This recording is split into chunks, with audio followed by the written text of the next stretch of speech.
Good morning, everybody. The session is about to start. I hope you all had a restful sleep and enjoyed the dinner last night.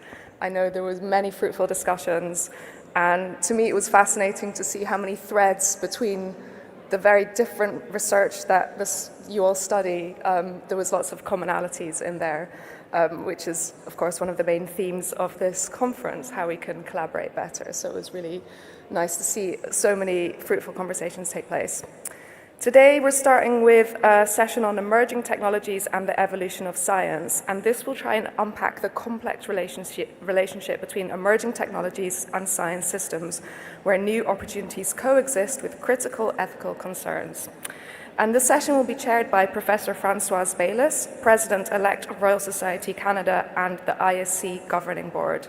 The speakers are His Excellency Ali Al-Shithani, Undersecretary for Communications and Information Technology of Oman, Professor Daniel Adler of Paris Sorbonne University, Professor Marilyn Dochterom, Royal Netherlands Academy of Arts and Sciences, Professor Shahini Ghosh, Chief Technology Officer of Quantum Algorithms Institute, who'll be joining remotely, and Professor Anisha Peters, National Commission of Research, Science and Technology, Namibia.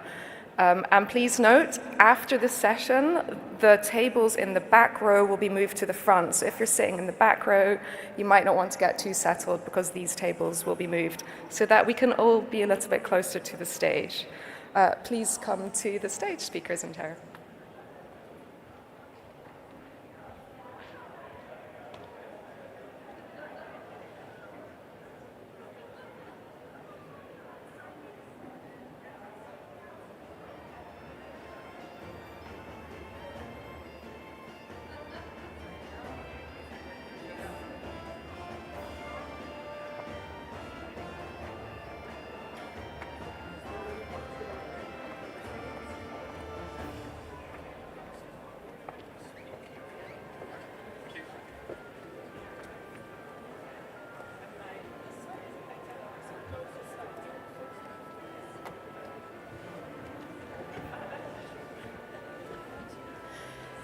Good morning, everyone.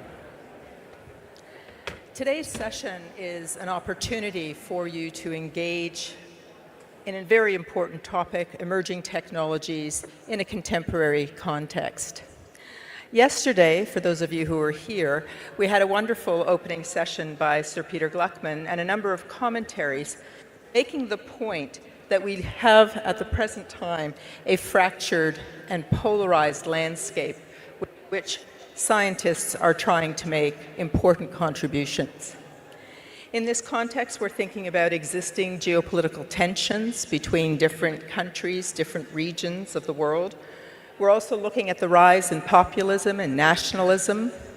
And we have a number of other external stresses or challenges on science, scientists, and science systems.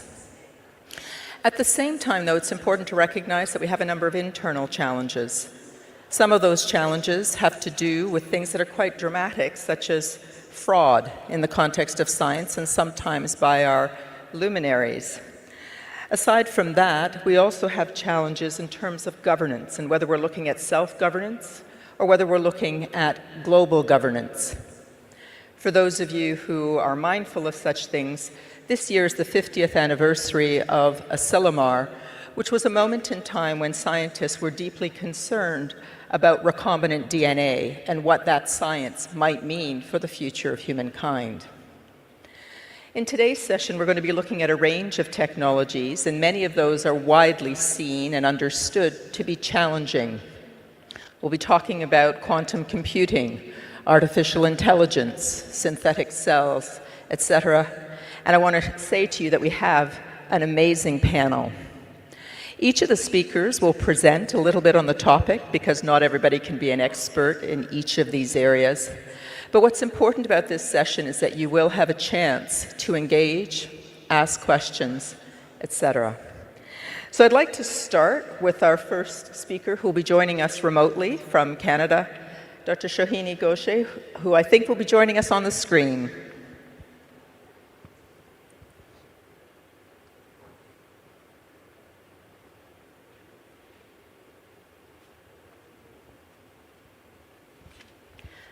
Please go ahead.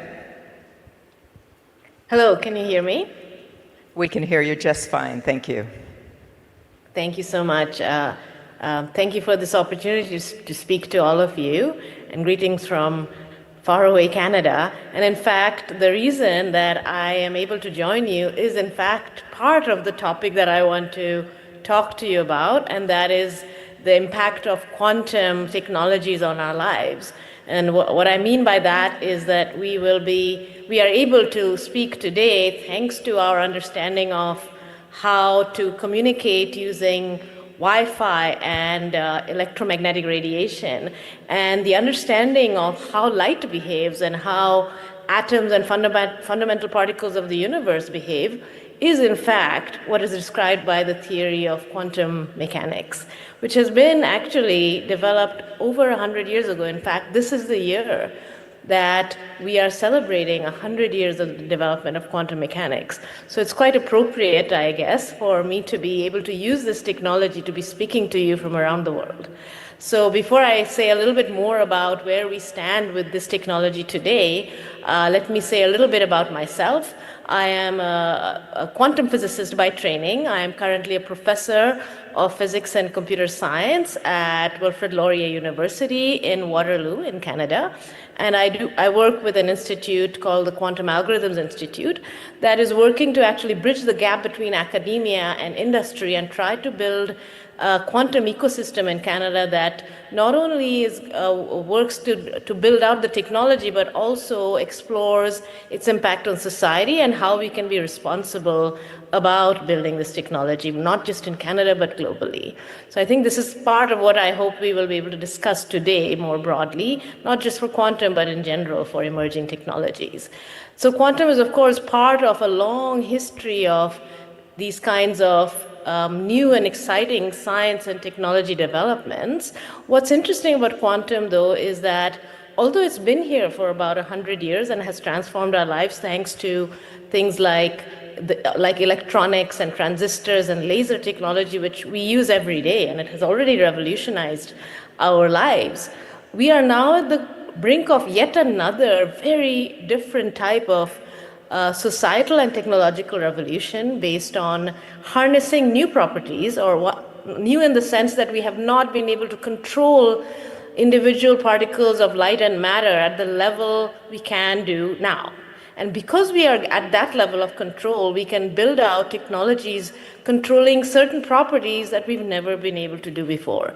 And that's the new kind of knob, the new ability that is allowing us to dream up and build these new types of quantum computers, as well as new forms of communication.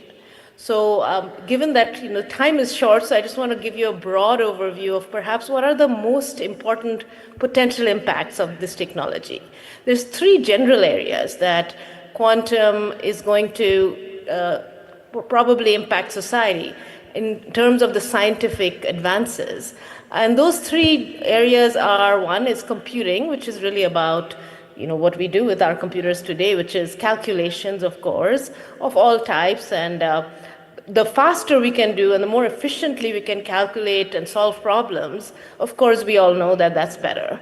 We remember the days of old computers, which were so agonizingly slow compared to what we do today. But today's computers will seem like just as slow if you compare them to future quantum computers for certain tasks. Not all tasks, but certain very important tasks, including tasks such as what is being used for encryption technologies today. Future quantum computers actually pose a huge threat to the kind of encryption we use today, because that's all based on computational power. So the harder a computational problem is, the safer our encryption is, because hackers will not be able to hack into those kinds of encryptions. But future computers actually would render all of that vulnerable. And so the most immediate pressing concern that quantum computing brings up is the security of all our data. We live in the information age, and therefore this is a huge threat. But on the other hand, it's also now become a huge quantum race, which is why governments from all around the world are investing in this technology. As of today, there have been more than 30 different governments that have announced national quantum strategies, including my own in Canada. And there's been close to between 40 to 50 billion dollars already being invested by governments into these kinds of technologies. So it's really a huge new kind of sort of scale at which this technology is being developed. And it's not just in the public sector, private sector, as you hear from in the news all the time. There's a lot of competition between big companies like Google and IBM on the one hand, but on the other hand, there's a lot of small startups that are also part of this race. So there's been lots of investments happening, and as of today, there's already over 100 companies worldwide that are working in this space, and more coming online all the time. So given all that, perhaps I'll leave you with a few questions that this opens up. One is that there's this unique kind of challenge that quantum now poses for us, which is what is the nature of security itself? What does it mean to be vulnerable to future quantum computers? And what can quantum offer in terms of solutions to data security problems as well? What kind of a future data-based world will we be able to build, given this technology is being built out? Who will control the technology? Who will build it? Who will be able to access it? There's already a growing divide between the global north and the global south that this technology is creating, and actually it is widening. The vast majority of those 30 governments that have invested in this technology are in the global north. So that is something that is a very important question that we need to address today, and not once the technology is already developed and in the control of a few. So I'm going to just interrupt you there for a minute. It will change our lives. So I will leave it there. Thank you. Yeah, just going to ask you to maybe answer one specific question. In the context of quantum science, what's the way for those of us who don't have expertise in this area to participate in this sort of exciting new challenge that we see? Yes, it's important to note that actually you don't have to be a PhD in physics to engage with this technology. It's kind of very similar to how you don't need a PhD to actually work on the computers we have today. We all can actually learn new apps on our phones, and we know how to use our computers. And back in the old days, that seemed like a very hard task. Similarly, quantum today might seem like it's something that's far outside the reach of people who may not know much about quantum mechanics. But really, it's a tool that we're using to solve everyday problems, such as perhaps making better healthcare technologies, or, as I said, thinking about our own data and information security, or how we can improve and address things like climate disasters. So those kinds of questions are things that we do all engage with and we do all have expertise in. So the best way to engage with the technology, I think, is to think about your own space. What are some, for example, hard computational challenges or bottlenecks or questions around data that you think about? And that's perhaps the way in to see, does quantum actually impact those kinds of challenges? And if so, why and how can it be used? And who is actually working on those areas? So that would be my advice on that Thank question. you. And with that, we're going to move to our second speaker, Professor Anisha Peters, who will speak with us a little bit about artificial intelligence.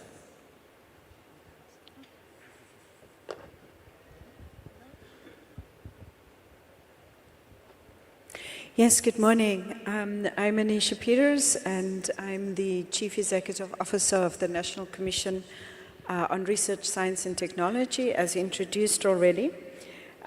Just a little bit more about that. I'm also the co-chair of the Africa 4IR, Fourth Industrial Revolution Working Group under the African Union's African Scientific Research and Innovation Council. I was also the presidential chair on the 4IR Task Force for Namibia and the founder of the Africa Human-Computer Interaction Conference, which, by the way, will be in Cairo, Egypt at the end of October and focuses on human-centered AI, so HCI AI. So HCI, or human-computer interaction, is a very broad field associated with essentially focusing on human-centered design and development of technologies. The field has been around since the early 1980s, and many of the interaction technologies, like for instance Windows, gestures, human-robot interaction, etc., comes from the field of HCI. HCI focuses on actually studying the human, its interactions, its environments, communities, etc., to be able to design the technologies. And this is where AI is coming in. We've been focusing on AI ever since the start of the field or the evolution of the field. However, lately, the human-centered principles that we have and methods is actually what we need now towards building the ethical, responsible, and human-centered AI systems. So I'm looking at it from that perspective. And for us, communities are core. We do a lot of co-design and co-creation within communities. Could you just maybe say a little bit more then specifically about how you anticipate this happening, as you say, in an ethical, responsible fashion in Africa? I mean, Africa is also a huge continent, and I imagine there's a fair bit of diversity across the countries. Yes, this is actually something that we are actively looking at. Even in our curricula, in many of the computer science curricula, we are including, for instance, community co-design, sending out students into communities to ensure that our systems that we are developing are focusing on them, on their needs. We are also bringing in the recognition and the role of indigenous knowledge, traditional knowledge, and also value systems and norms within communities, that should be embedded in our systems. Because oftentimes we see that systems are essentially just imported and adopted, but it doesn't really focus on our needs. It doesn't solve our problems. And oftentimes it actually creates disruption within our communities. So this is what we're doing in terms of, also we bring it into the curriculum, that it's not only something, that's a concept out there, and so this is how we're focusing on it. Of course, if you're looking at, perhaps I should say one thing that's on my mind, and this is that in terms of ethics and in terms of responsible AI design, what we're seeing is that there's a lot of self-taught developers that are coming up who are making use of, the MOOCs or free and online sort of self-learning tools. However, what they lack is that they lack this very comprehensive sort of integration of ethics. What does it mean to have responsible systems? Who does it impact? What do you do with the data? What are the privacy or data protection issues that are arising there? And I think this is one of our big concerns, and this is where we've started to look at even curricula that we want to introduce for startups, for instance, that they focus on that, because one of the things is that within Africa, countries are at different levels, but many countries lack still data protection policies. Thank you. Great. Well, I hope during the question period we'll come back to this idea of how we think about Indigenous knowledge in relation to emerging technologies, because I think that's often not at the forefront of conversation. Our next speaker is Marilène Docteron. Thank you very much, and thank you also for the opportunity to talk a little bit about synthetic biology here today, which is my field. My name is Marilène Docteron. I'm a professor at the Technical University of Delft in a department called Bio-Nanoscience. I'm also currently the president of the Royal Netherlands Academy of Arts and Sciences, and since last summer, a member of the International Bioethics Committee of UNESCO, which is a very enriching experience, I have to say. And of course, I'm not an ethicist, but I'm on this committee because one of the two topics this year that the committee is reflecting on is synthetic biology and what it means for all of us. The other topic, by the way, is mental health of adolescents in a digital society. And I saw two of my colleagues here in the audience already yesterday. So synthetic biology is a field that has been developing very rapidly, basically since the beginning of this century. And it's the notion that we can start to look at biology as an engineering and science in the sense that we know enough about the code of life that we can make changes to it to our benefit. And the code of life, which is the DNA, we can now rapidly read it for all organisms. And even though we know all this information, we do not know yet how all this translates into the behavior of biological systems. But we do know enough that we can start asking this question of being able to engineer biology. And applications range from relatively simple single gene or even single code changes to cure hereditary diseases, for example. And it goes all the way to building DNA codes for synthetic cells from scratch. So this is a field that I am in. It's very new and it's still in the future.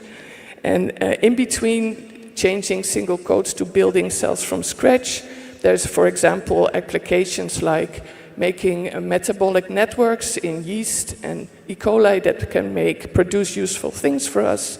This is also happening already, but you can also think of lifelike systems or even simple synthetic cells that help to get rid of waste or to help crops stay safe. So it's a whole range of applications, and you can imagine all the ethical questions one can pose. So thank you. Thank you. For those of you who don't know me, synthetic biology is my own area of research and interest. And one of the things I talk about a lot is the importance of cooperation, and yet we're doing this in a context where it's actually quite competitive. And so I'm just curious as to how you imagine we might pursue genuine and effective knowledge exchange in a context where science has a number of metrics which actually encourage competition. Yes, it's a question very close to my heart, and you're absolutely right. So this field, but I'm sure it's true for a lot of fields, and actually AI, of course, you can just imagine how that is accelerating also our field at this moment. But even from the beginning, it's been a very interdisciplinary topic with scientists from all fields, from biology, physics, mathematics, but physics is my own background, but also from the social sciences, and this needs collaboration. And it needs not only collaboration between disciplines, but I think between communities, countries. And for this, we need to reward, I think, collaboration and not competition. And this is traditionally, at least in my field, which was mostly done, competition. So, but I think the young generation is really on a new trajectory where we learn how to reward careers in a new way and to encourage this collaboration. And I'm very happy to see a lot of young scientists also at this meeting. I think we should listen to them. I think they know the way forward, how to make this happen, and I would put it really in their hands. That would be my advice. Great, thank you. And our next speaker is His Excellency Ali Al-Shidhani, who will talk to us a little bit about technology innovation in general. Thank you.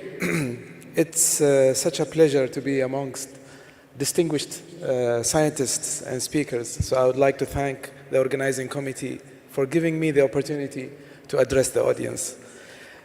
So I'm the Undersecretary for Communications and Information Technology at the Ministry of Transport, Communication and Information Technology. At the Ministry, we are managing and executing the National Digital Economy Program. And the National Digital Economy Program is a program aimed to grow the digital economy in the country. The National Digital Economy Program is a roadmap on which there are certain objectives that we want to achieve. Primarily, the contribution of the digital economy in the national GDP. This means that the ministry plays a role, among other ministries as well, play a role in shaping up the right policies to link technology contribution to economic impacts.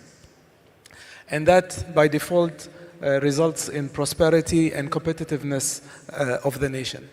So the National Digital Economy Program aims at growing the digital economy by 5-folds in the coming few years, as well as transforming the nation from a nation that is consuming technology to a nation that is producing technology.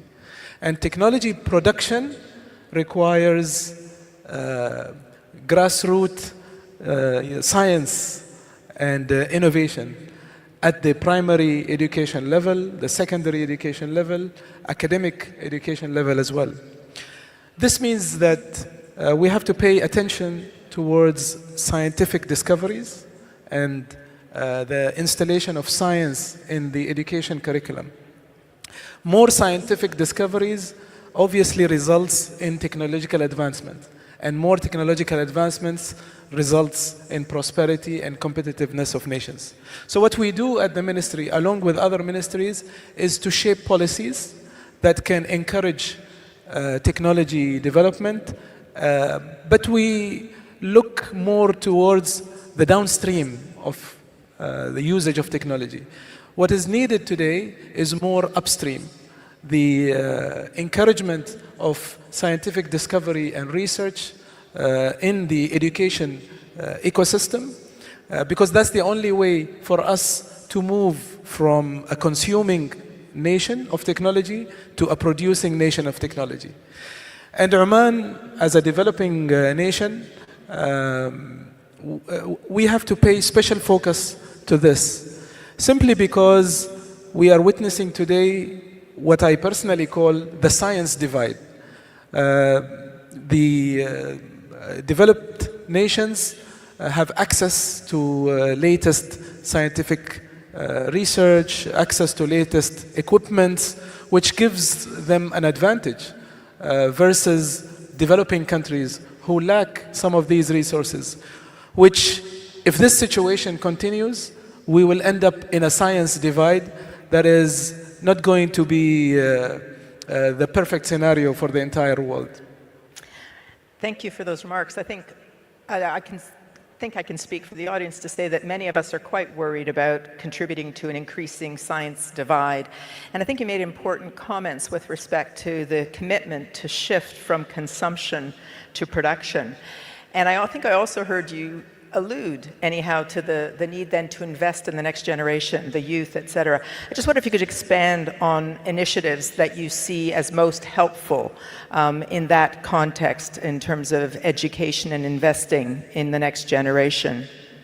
There are several initiatives that are happening, but obviously we need more initiatives that is focused on helping students and giving them the tools that they need, whether students are students at the normal education schools or at universities.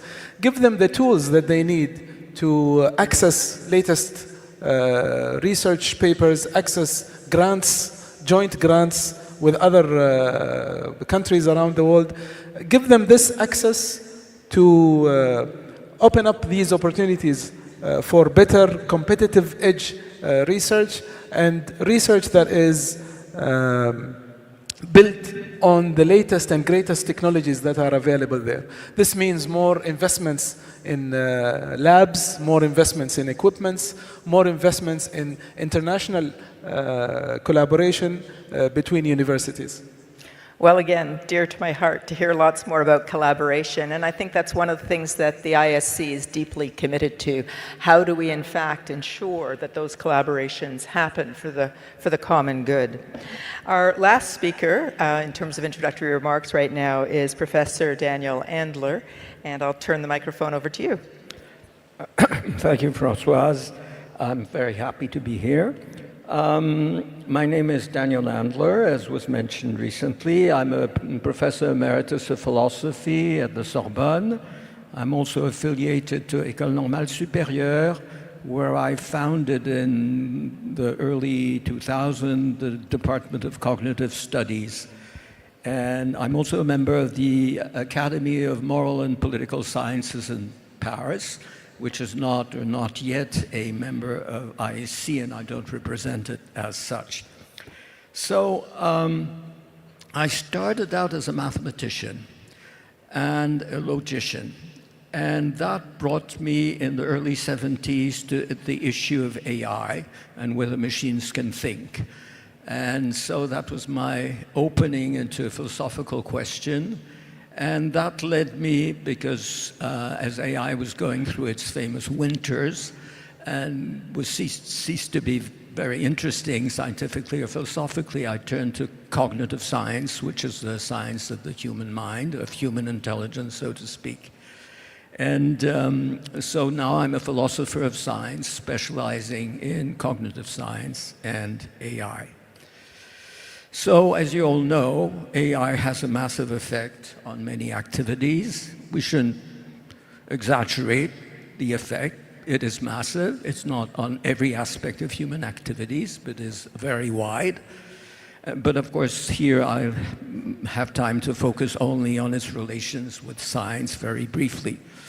Now, first, it is beginning to have a significant impact on scientific research. That's a recent development, helping scientists make new discoveries, not just as tireless secretaries or lab assistants, but also as collaborators in the scientific process.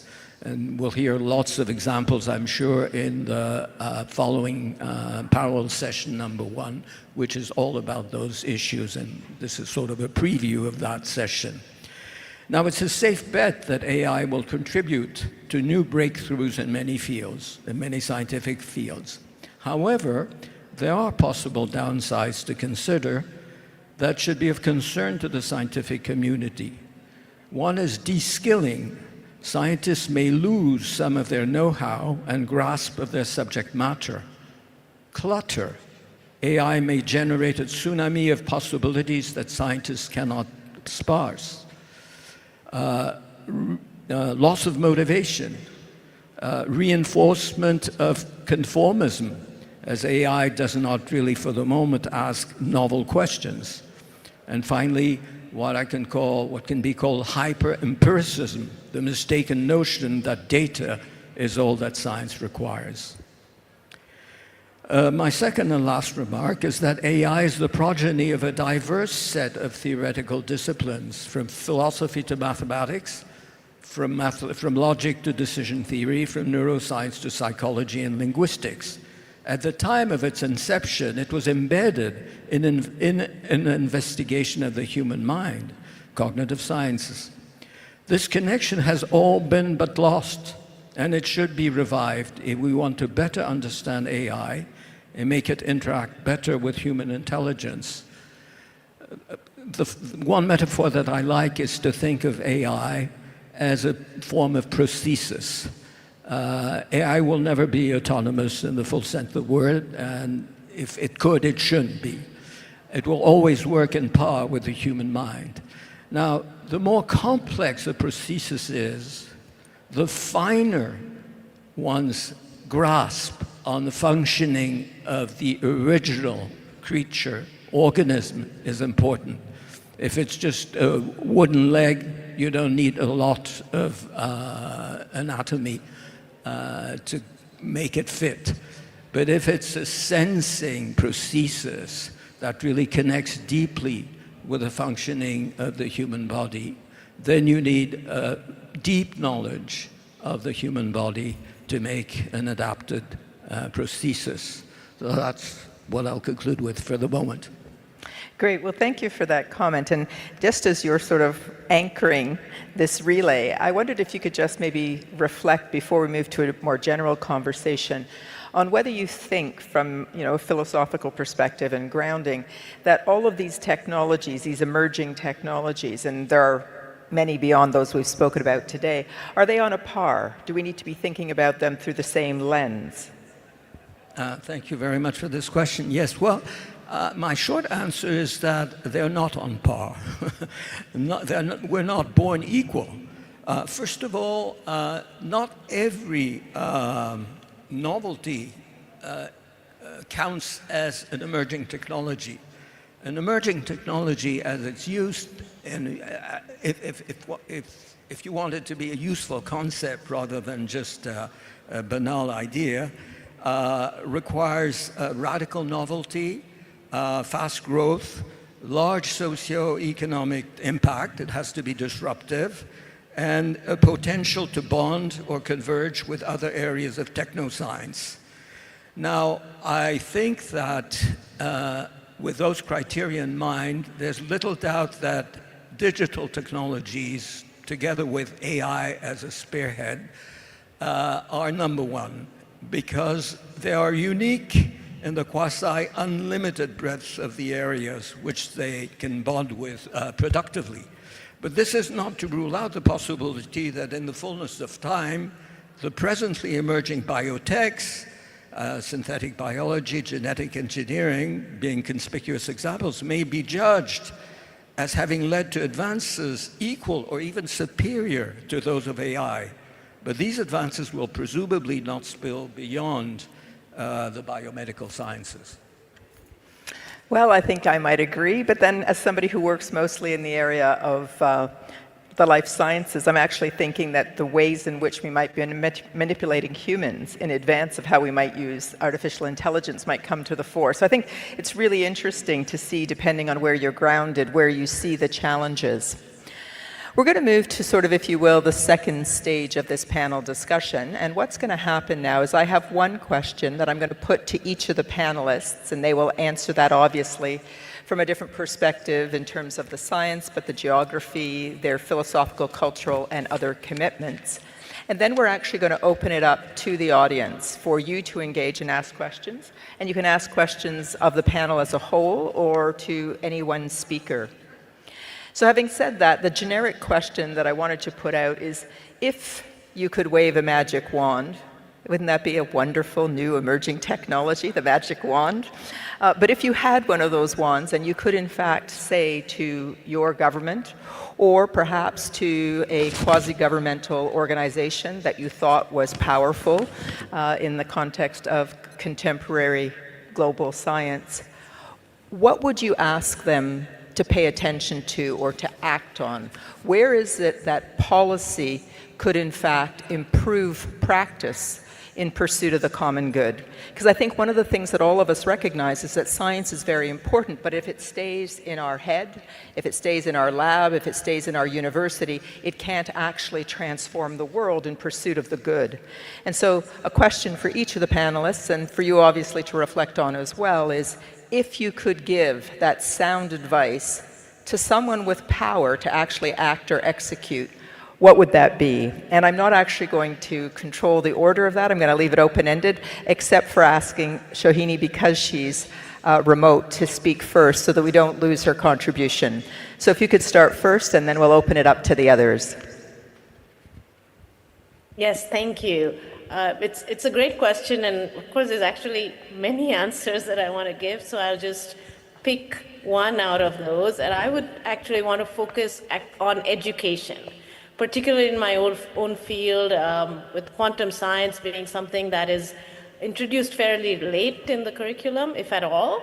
I would suggest to policymakers that it's important to introduce these kinds of new ideas, whether it's quantum or other emerging technologies, early, but also to bring into science classrooms some of these topics that we are discussing, things like ethics, responsibility, sustainability, not as separate lectures or separate courses that students may or may not take, but as being embedded into how we develop new curriculum.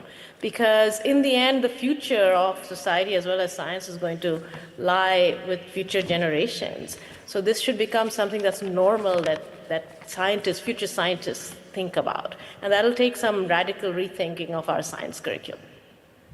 Thank you. And I'll open it up now to the others.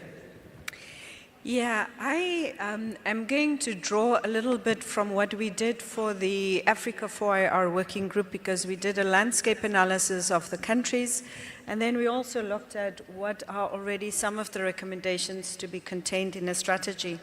And one of the big things is, of course, to have a conducive and balanced policy framework.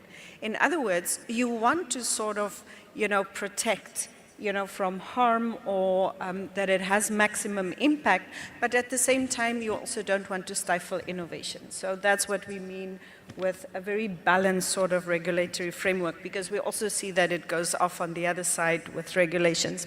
And then develop infrastructure, really invest in infrastructure, because one of our biggest challenges is that within African countries, because we don't have accredited laboratories to carry out our science, we have to send, and I have personal experience even from the universities on this, we have to send our students and our faculty to other countries, to those laboratories that are accredited, and you know what they do? They publish from those laboratories. And that means that the publications within Africa is then also not so strong, yet it is our researchers and students who's actually doing that. And as a research funder, I actually have to build in that money for that to be able to do that. Also, in terms of time, many of our researchers are bogged down essentially with too much teaching. So very little time for research. If you look at our full-time equivalent of researchers across Africa, you will see that we have a deficit in that. So this is where I'm saying that it is facilities, it is equipment, and it is the human resources and the time for us to do impactful, interdisciplinary, and transformative research.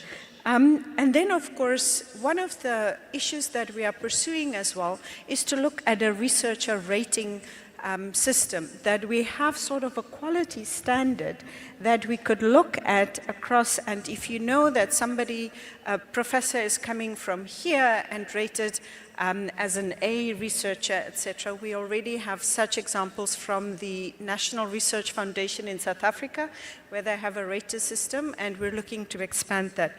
And then data, curated, high-quality data.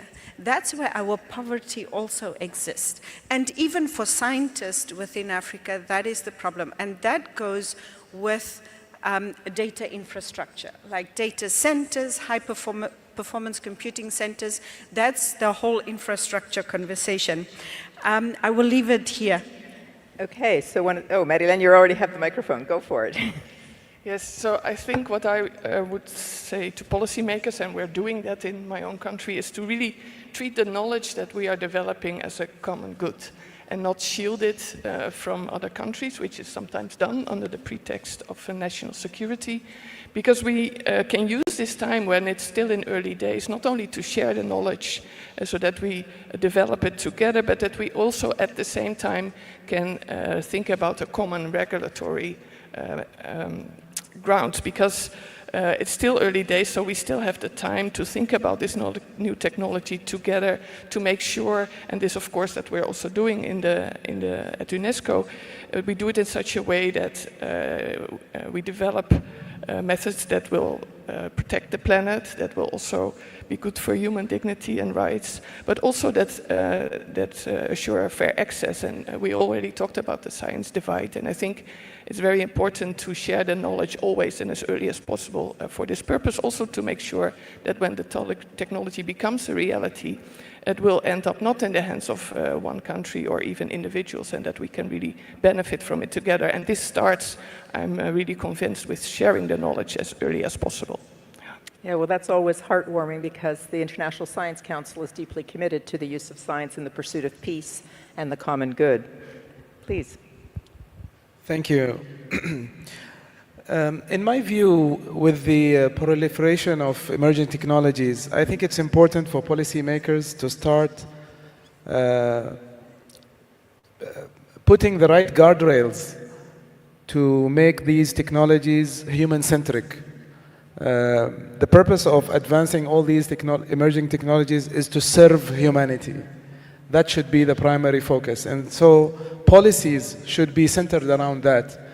These technologies has to help the advancement of the human species and the prosperity of humanity, because these technologies are double-edged sword if they are used in the It's not the problem with the technology, it's the problem with people who are using this technology. The other thing is maybe we can borrow from what has happened in the software world, where open source solutions have equalized the playing field when it comes to software development. In science, maybe more policies towards open sourcing science, making science available. I'll go back to the topic of science divide.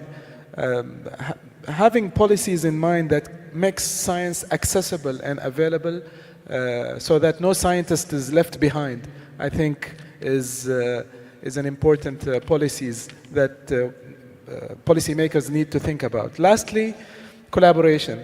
Collaboration is very important. It's embodied in the ISC and international collaboration, collaboration between universities, collaboration between academic institutions,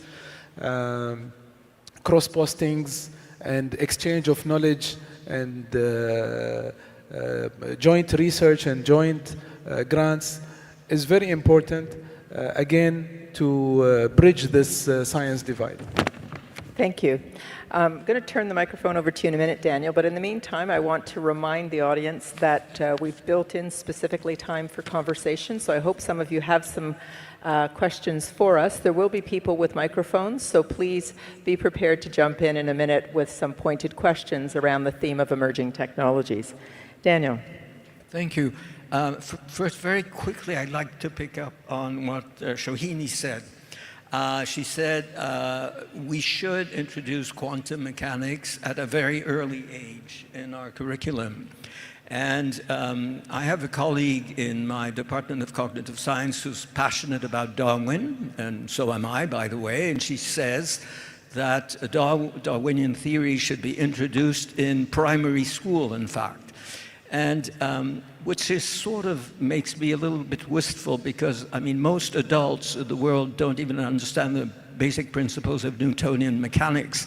So if you're going to feed them with quantum mechanics and Darwinian theory and God knows what other theories, you probably won't get very far. But Shohini also gave us the good idea, the solution to the problem, which is to not to have separate courses on Darwinian theory, on quantum mechanics, on economics, etc., and on ethics, but the teaching should be integrated so that in the same lesson, same lecture, students will be asked to think about the various dimensions and therefore get into the laboratory frame of mind, the scientific frame of mind, I think. So that's one reaction.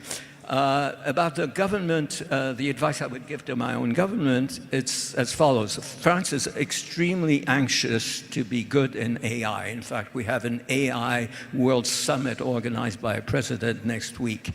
And the government has created a number of clusters of excellence in artificial intelligence. And my advice to the government is that among those clusters, choose maybe 2, maybe 3, and turn them into interdisciplinary study groups of intelligence in general, meaning artificial intelligence and human intelligence. And I think, as I argued in my initial address, that's, I think, the way to make AI really important, but also to make progress on the understanding of cognitive processes, for example, in education, and God knows there's a lot of progress there. And one last thing is make room for very young leaders in such clusters. They, and not necessarily senior people or ultra-senior people like myself, would be the best leaders for such clusters. After all, these young people think differently than we. We've been having discussions about this. Our doctoral and postdocs are just different kinds of attitude towards the profession. And also, they have a stake, because the world that we're making now is their world and the world of their children, not so much ours. Thank you. Thank you. So a general thanks to the panelists for now, and I'm wanting to see whether or not I have someone from the audience who would like to contribute. I see a number of hands, and I'm hoping somebody with a microphone. We'll start on the far left there. My far left. Christina Yan Zhang from the Metaverse Institute. Thank you so much for such inspiring discussion. I want to ask questions about the environmental impact of frontier technology. So the UN highlighted that by 2050, 2/3 of the global population will be suffering from different level of water scarcity. So we're talking about 6 billion people. And at the same time, according to a latest research from Cornell University, the water consumption required by AI can be up to 6.6 billion cubic meter per year by 2027, which will be 6 times the annual water consumption of Denmark as a country. And we know in many countries, for example, in Oman, water is crucially important for agriculture and food security. And I went to see the very famous the irrigation, which is a UNESCO site, and it has been running for 5,000 years. So my question is, how can we make a balance between advancements of frontier technology and also ensure sustainability issues is at the core? Thank you. Thank you. That's an excellent question, and I see someone already wanting to respond. Maybe, please go ahead. Thank you for the question. Yes, what we see today in the development in the AI world, AI requires a huge amount of compute, whether it is for the training or inferencing. And this huge compute capacity requires power and water for cooling and to power up the data centers. So I will tell you what Oman is trying to do. So Oman, we are fortunate to be in a geographical position where we are in the middle of the world.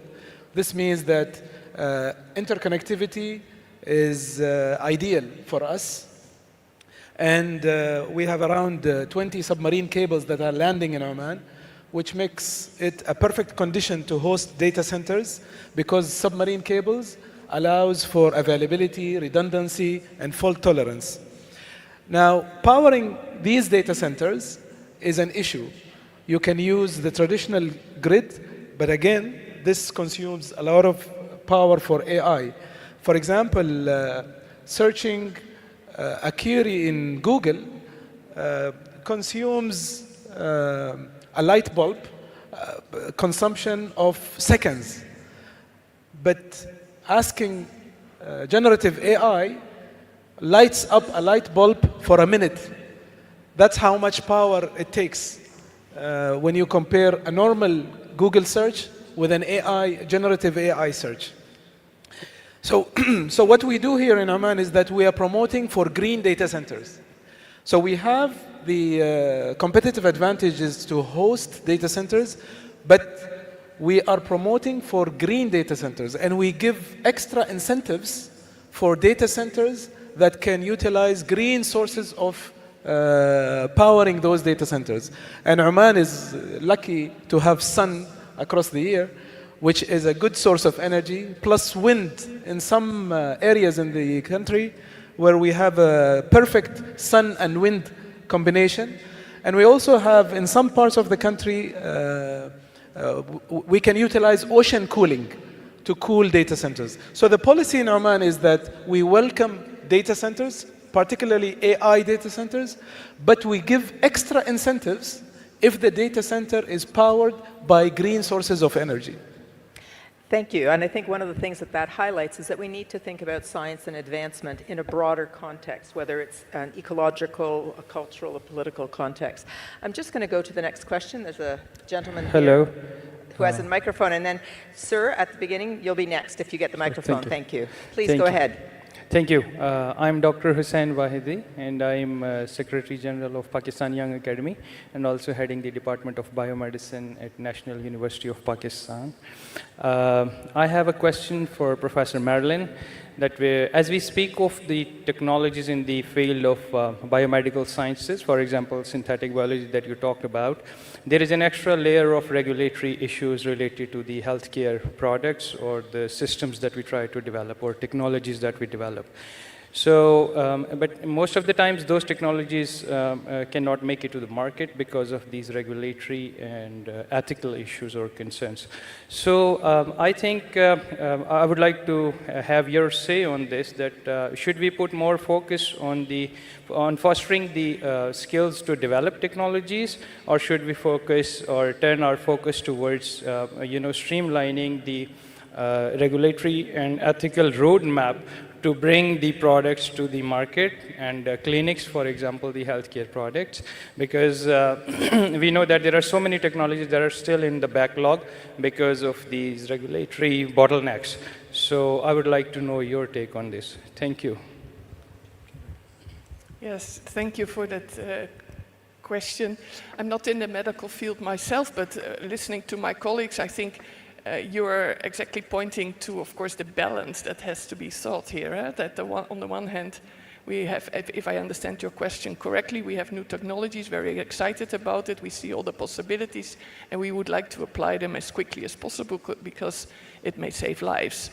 And this has to be balanced, of course, with privacy rights, with to be sure that the technology is safe, that again it's fair, that it's affordable. So I think that's a discussion we constantly have to have, and it's, I think, another area where we should, as much as possible, collaborate across borders, so that there's no differences between countries or even across the world in how this path goes forward. But yeah, I think there's a constant balance that we have to look for in this respect, especially in the applications of health. But synthetic biology, of course, has applications also in the environment, in production of food products or materials, and there a similar discussion has to take place, although it will be different, of course, from the medical field. Yeah. So I see that the microphone has made it to the third table, and when you're finished, if you could pass it to the next table, there's the man in the blue shirt. Please go ahead. Of course. So this is Kaisal Shaili from National University of Science and Technology here in Oman. And I would like to put my question on the hands of Prof. Daniel. Let me start with this. It has been very amazing that we have noticed how AI is getting into medical and biomedical engineering and science. But I think that will open another pathway of research. In a way that's considering that all human beings is controlled by the neurosystems, and neurosystem at the end is considered as a memory.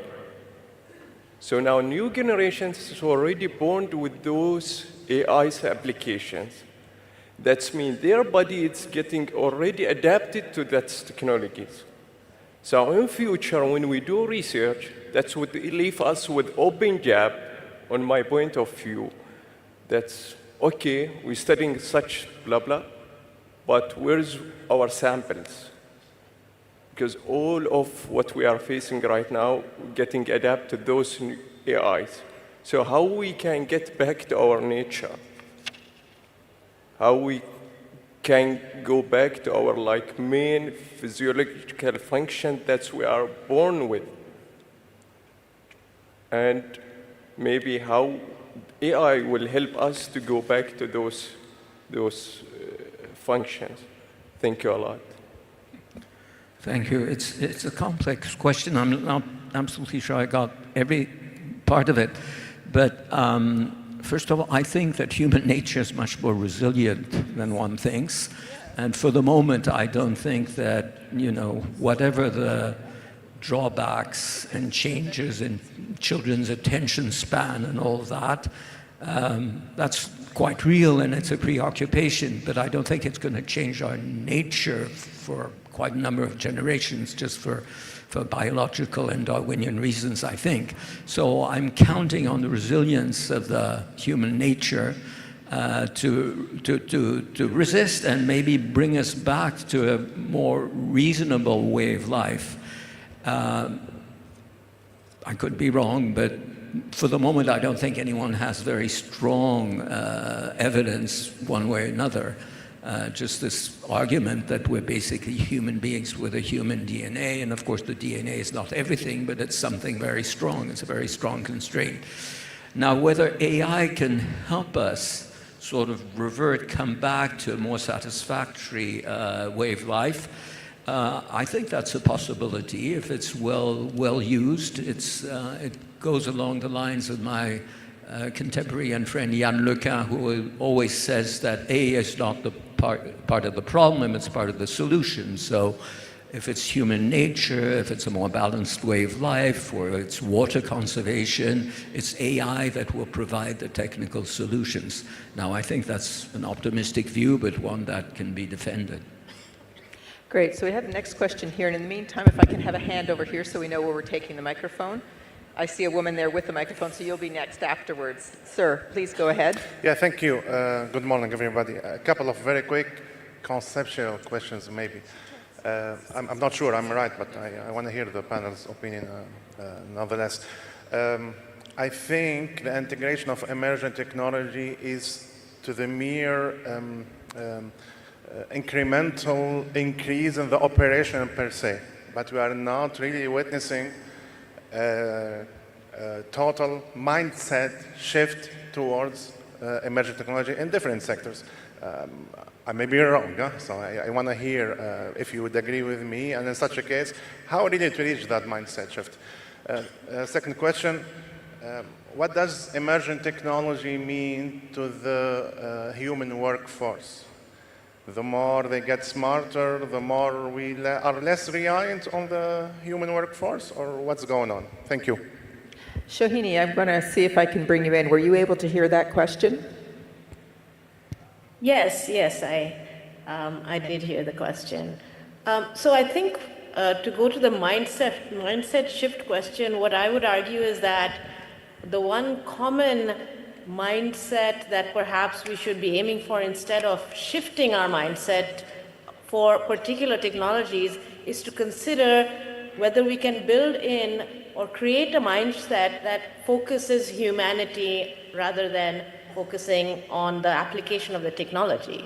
And I think this has been mentioned by other panelists, of course, that in the end, technologies are tools to benefit humanity and to make a better world. So often we forget that when we start thinking about, just building the technology and then seeing what will happen, or, seeing how far you can push it just because it's fun to do that. Instead of starting from there, I hope we can think about building in fundamentally into the way we think about technology as something that is a tool for the benefit of society. So focusing on that, I think, is the real mindset shift we need. And on the second question about the workforce and whether or not this, the more technology we get, we might end up perhaps making, human beings perhaps less needed. I think this is something that's always been an ongoing shift in terms of as new technologies come in, humanity evolves along with the technology. We evolve to, build out perhaps new activities. And what's amazing about humans is that there aren't really any limits that we know of to our imagination and our creativity. So for me, it's not really, something that I would see as a concern, but we do have to try to understand our place, relative to the fact that there will always be more technology, that there will always be space to, grow and evolve. Thank you. And Anisha, you also wanted to add something? Yeah, I want to say that we must remember that emerging technologies is a whole set of technologies, right? It's not only one thing. It's IoTs, it's industrial Internet of Things, it's augmented reality, etc. And then, of course, the data. And the technology is as good as the use that you employ it for, as good as in the hands of the user, right? You can either use it to do good, to improve your productivity, to improve even your entertainment and play. and your house environment, etc. And it's all around us. But it is really how you apply it and how you use it. And this is why we need to look at what technologies are we going to employ in whichever circumstance. And in terms of workforce, this goes earlier to the policy questions. One of the things that we need to look at is that how is the labor force being affected, but also what would be the on-the-job reskilling for these technologies that we are bringing on board. Because otherwise, if we just sit, and we expect somebody else, institutions to do the reskilling, it doesn't work. It needs to happen within the work environment or the environment that you are applying it in. Thank you. Well, I can see that everybody wants to weigh in on this question. I'm going to ask Your Excellency to make a comment, and then we're going to move to a new question. Sure. So please go ahead, and then there's a woman over there who had the microphone. On the workforce, this is a recurring question. Whenever new technology emerges, there is always concern about workforce, and this is valid. But human beings are adaptable. They adapt to new changes, and they find new opportunities. But data is important here. If you look at the data, the US unemployment rate, for example, across the last tens of years, you will find that the unemployment rate doesn't cross 4 to 6%. It goes through waves. When new technologies emerge, the unemployment rate accelerates or goes up a little bit, but then it adapts. Human beings adapt to this new change, and it goes back to lower rates. I'm so curious about this. So I plotted a 2D graph, and I looked at the countries who scored the highest score in the AI readiness index. And I looked at their unemployment rate. And the surprising result was countries who scored the highest in AI readiness, meaning that they are ready for AI, and they are embracing AI, and the number of robotics per capita is high, they have the lowest unemployment rate. Of course, those economies, of course, they are big economies. They have, they can consume any deficit in unemployment. But this again goes to show that not just technology is the reason why people will be left without jobs. And the Future of Job report that was issued by the World Economic Forum last week just stated that the net result of the number of jobs that are going to be lost or gained is positive. We are going to gain millions of more jobs, projection by 2030, versus losing these jobs. So numbers tell different story. Thank you. There was a question over here. Hello. So I'm Rula Abdelmasih. I represent the TWAS Young Affiliate Network, which means that I represent young scientists from developing countries. And hence my question is, with all these emerging technologies, I'd like to kind of ask all the organizations, ISC and all the head of organizations, what do you think the plan is, and also the panel, of course, how can we work together to make sure that our young affiliates and all the developing countries don't kind of go behind, or the gap does not increase between the South and the North? Because the gap is already very big, and I think it's increasing with all this emerging technology. Thank you. Does anybody want to take on the issue of this, the gap that we're all trying to avoid? Well, one of the things is, of course, we need public-private partnerships, but we also need these international partnerships, right? But I also think, I also want to mention that when we go into partnerships, we need to go into win-win partnerships, because we oftentimes see that partnerships are unhinged. And then another thing that I wanted to come in with in terms of, who's being left behind and how does it affect us all. is that when we did this survey amongst the African countries to see what are the challenges or what's at the top of the government's minds on what they want to overcome, it was surprising to see that marginalized and women were actually one of the barriers that all of them were trying to overcome. Now in my country, it's actually the opposite. We're concerned about the men being left behind, so our policies go the opposite. But in majority of the African countries, that was something. And I think this is something that starts within ISC that ISC could help with, also in terms of building the specialized skills, especially amongst women and marginalized groups. Thank you. So I will offer a little bit of an answer from the perspective of the ISC, and I think one of the things to appreciate is the ISC has increased its membership with a specific focus on the young academies to try to bring them in. Now, not every jurisdiction has a young academy, but that's been one particular kind of effort to make sure that we're not increasing or ignoring generational divides or the potential for that. I think the other thing the ISC has done is we now have regional focal points where we are really trying to make sure that no parts of the world are left behind. And so in addition to these sort of pragmatic efforts that are being made, it's obviously clearly underlined by a philosophy and a commitment to ensure that we are actually, again, using science for the common good. So an important question, and I think many jurisdictions, including the ISC as a quasi-governmental kind of organization, if you will, is deeply committed to avoiding the problems that one can anticipate.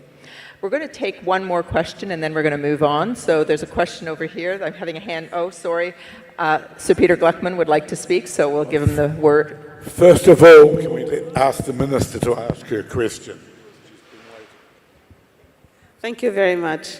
Our dialogue during this very, of course, inspiring event has been centered around science and, of course, emerging technologies, especially AI. And we know, of course, that, emerging technologies, as you said, the panelists, they can have positive effects, they can have negative effects. I haven't heard so much being said about teaching, education, and academic programs, and how technology can actually be utilized for the benefit of the individual student. We heard about the science and humanities, but what benefits can we reap from using technology, for example, to tailor education to individual differences, individual students? Currently, we use the same yardstick, same program, 4 years or 2 years or 3 years, and similar technology. How can new technologies and AI help us help these individuals, those talented individuals, slow learners, individuals with attention deficit, and so on? Thank you. Well, that's a very important question, and I see that Daniel's ready to answer. So, well, as I'm sure you're aware, there's enormous energies being expanded now in what's known as EdTech, technology for education, and it's, for the moment, it's too early to say how much change. It's obviously a very hopeful direction. On the other hand, we're seeing that that there's a matter of human contact that is missing if you have entirely education by technological means only. So it's a matter of finding a balance between the human touch and the possibilities of personalization, custom-made teaching for every student who has different needs and so on. And as far as students with special needs, again, you need a very close association between AI and cognitive science and neuroscience. So all of this is beginning to take shape, and it's too soon, I think, to, as I say, it's not a universal solution, but it's obviously part of the set of the toolbox that's going to, I hope, going to help education worldwide, especially in places or for people who are deprived of the regular traditional means of education. But again, the traditional means of education haven't been so successful overall, and so even there's progress to be made. Anisha, did you want to add something quickly? Yeah, I wanted to make an example of, for instance, in Namibia, in some of the classrooms for the 10th grade, in some of the schools, we're busy experimenting with teacherless classrooms, where we only have, it's called the Yeyeni AI teacher, and where those students have early results show that they are actually performing better than what they would be performing with the teacher, because the AI is adapting it to their special needs. In other words, do you need an explanation on that? I can give you a video on this, I can give you an example of that, etc. One thing that we worry about, though, is the long-term effects, because it is in the action research stages and looking at rather hybrid methods that you still bring in the teacher. So we are looking sort of at the effect of education. But one thing in general that we need to understand is that education systems also need to reform. The same way that we were teaching in the past when we didn't have any of the emerging technology tools is not the same way that we are teaching now. Before we had a breadth sort of teaching methods, and now we have a depth teaching type of methods. And then, of course, we have a plethora of the online tools that are also available. So the pedagogies in education essentially also have to adapt to the new sort of technologies we have. We had discussions on, in a previous session, we had discussions on the assessments within education that also has to adapt, as we're seeing the proliferation of generative AI, for instance, that is being used in the classroom, you know, as well as within research. Thank you. So I'm going to have to bring this to a close, but I'm also at the same time going to use the prerogative of the chair to ask one last pointed question to each of the panelists, and please keep your responses brief. Everything that we have said ultimately depends on trust in science. Trust in the scientific community, trust in our science systems, trust in ourselves. And I think all of us are well aware that that has recently been undermined and continues to be undermined. In that context, I'm wondering if any of you would like to offer a comment just narrowly about the issue of trust and how it will either allow us to reap the benefits of these emerging technologies or continue to represent a challenge and a barrier. And then after that, I'll bring it all to a close. So we'll start maybe with you, Daniel. It's a difficult question. First of all, I'd like to point the audience to my friend Hugo Mercier's keynote about trust later today. Second, I think that there's been too much emphasis, for example, on AI governance, on talk and principles. You know, AI must be good for humanity, AI must be good for all sentient beings in the Montreal Declaration and so on. I mean, these are words. These are words. I think the way we regain trust is by certain types of actions. We have to show people that certain things that we're doing, we're trying to do, are trustworthy. And it's through trustworthiness that we'll be able to slowly gnaw our way back to a reasonable level of trust. And that's harder, that's easier said than done. But again, I think that the emphasis is on doing rather than saying and declaring. Marilyn, did you want to add something?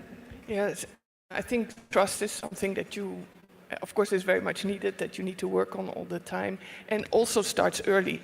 We talked about education and how technology can help education. It's also maybe good to mention initiatives in the field of synthetic biology, for example, like iGEM, which is a place where teams of high school students, university students, all levels of education come together, interdisciplinary teams, to tackle problems that they pose themselves in synthetic biology.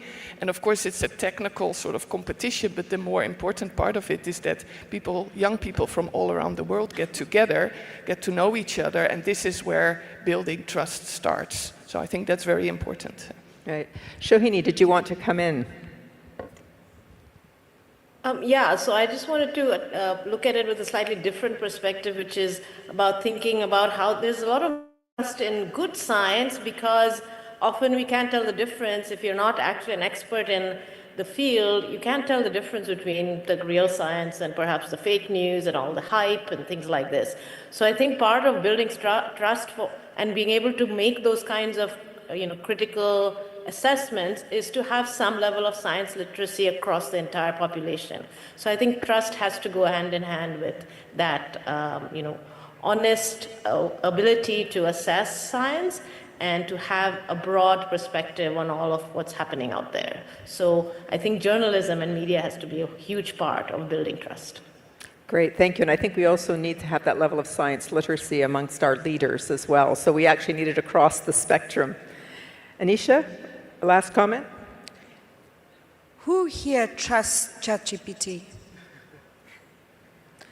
I mean, do you trust an AI system with, for instance, making a decision whether you should have an operation and how it should be?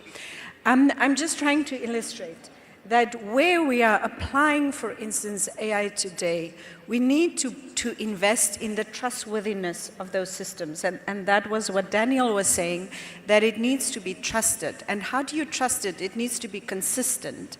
That decision needs to be sound, based on rationale, etc. You must be able to cross-verify it, right? In science, you have to be able to replicate it. So trustworthiness is very much hinged on trust, and I think we're getting there, but we're not there yet. Your Excellency, would you like to have the last word for the panel? It's a very difficult question, but I will take it differently. Why don't we use technology to establish trust? One of the emerging technologies is blockchain, and blockchain was designed to establish trust between untrusted parties. Great, thank you. I'm going to ask you all to join me in thanking the panel, and I'm then going to ask the panel to wait here for a minute because we do have Vanessa from the ISC who will be coming up to make an announcement. But please join me in thanking the panel for their contributions.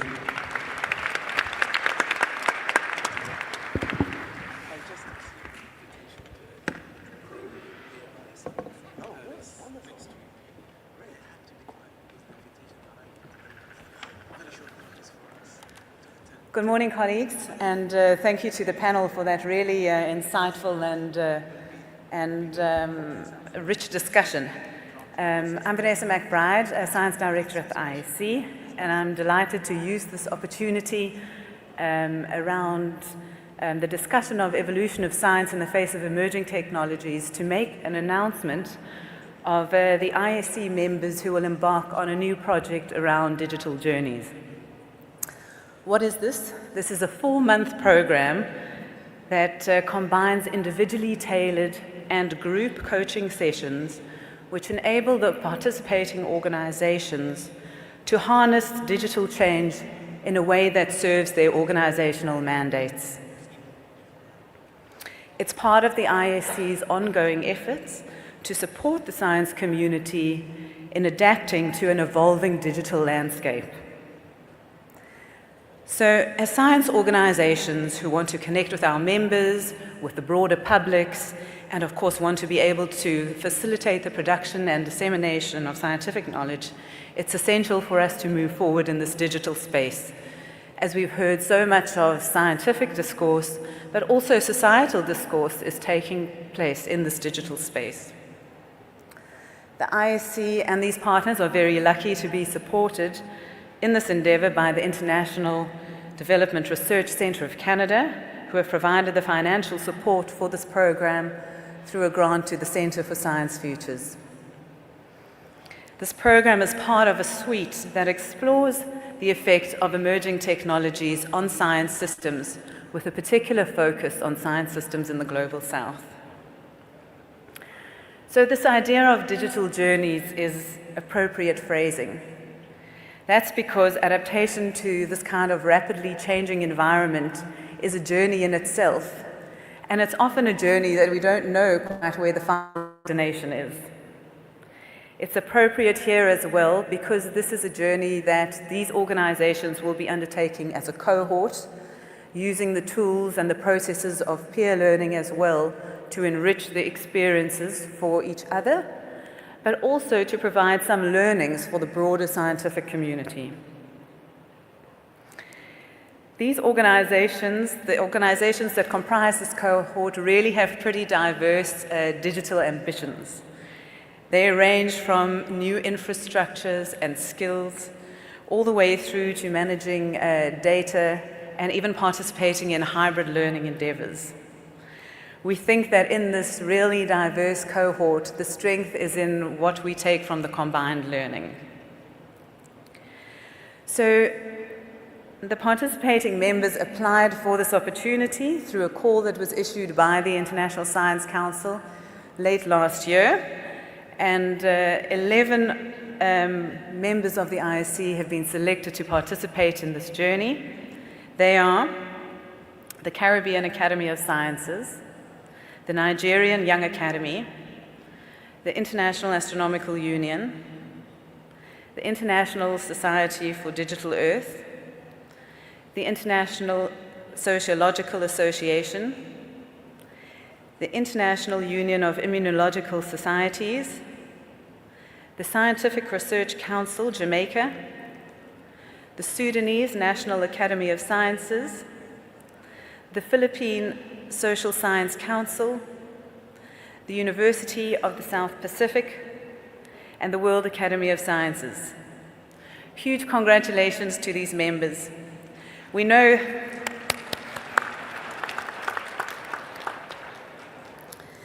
that this experience will be rich, exciting, and rewarding for you all, and we hope that you will leave a set of footprints in the digital sand for other of our scientific organizations to follow. Thank you. Thank you.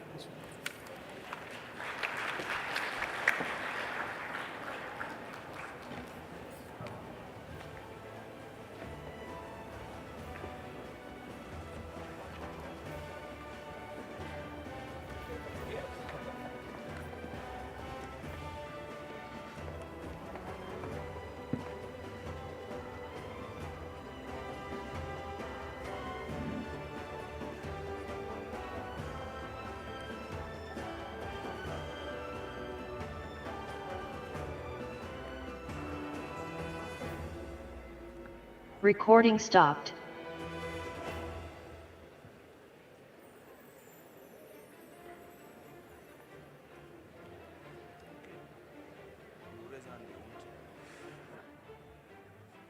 Just to let you know, we have a coffee break now for 30 minutes, and then we'll start with the parallel sessions at 11 o'clock in the 3 separate venues. Thank you.